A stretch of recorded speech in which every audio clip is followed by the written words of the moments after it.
அதிமுக ஆட்சி காலத்தினுடைய முடிவில் 2020-21 நீங்க முடிச்சிட்டு போனீங்க பாத்தீங்களா ஆட்சியை, அப்ப நீங்க வச்சுட்டு போன கடனுக்கு இந்த 1.4 lakh crores, இந்த crores இவ்வளவு ரூபாய் வட்டி மட்டும் கட்டி கொண்டிருக்கக்கூடிய ஆட்சி இந்த ஆட்சி.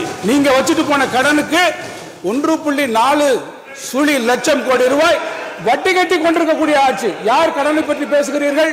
நான் கடனை பத்தி சொல்றேன், உட்காருங்க சார். நான் கடனை பத்தி, நீங்க வச்சிருக்க கடனை பத்தி விவரங்கள் இருக்கு, நான் சொல்ல கடமைப்பட்டிருக்கிறேன். பல முறை நான் அதைத்தான் சொல்றேன் சார். அப்சல்யூட் நம்பர்ல பேசணும், நான் அப்சல்யூட் நம்பர்ல பேச தயாரா இருக்கேன்.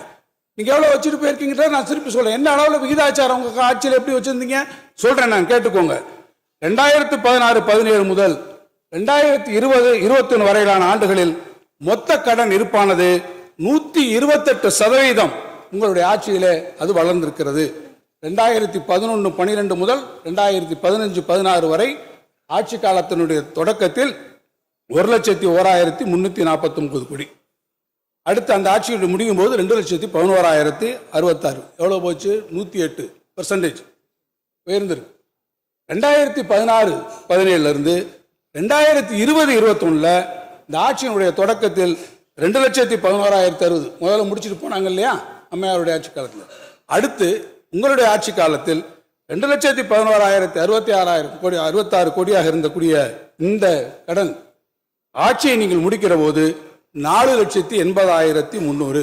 எத்தனை சதவீதம் கூடி இருக்கு தெரியுமா?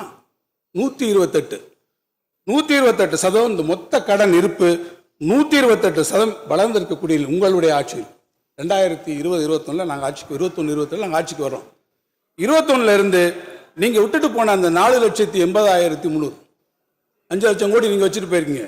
இன்னைக்கு 9,29,000 கோடி வந்ததுனால் இதனுடைய கடன் வளர்ச்சியை நீங்கள் பார்ப்பீங்கன்னு சொன்னால் 4வது தேர்வரில் 93% தான். இப்ப பாருங்க, 108% கடன் யார் வளர்த்தது?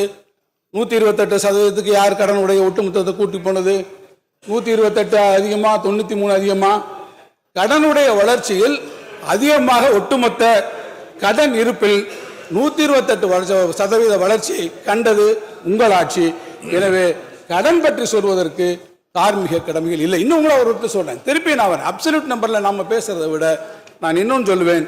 பொதுவாக இது அரசியல் இருக்கட்டும், பொதுவாக நம்முடைய தமிழ்நாட்டை பொறுத்த மட்டில் நம்முடைய நிதி நிர்வாகம் இதற்கு காரணமாக இல்லை. தொடர்ச்சியாக காரணம் உங்களுக்கு. இப்ப நீங்க போய் சேர்ந்திருக்கீங்க பாருங்க, சேராத இடந்தனிலே சேர வேண்டாம் என்று சொன்னார்கள்.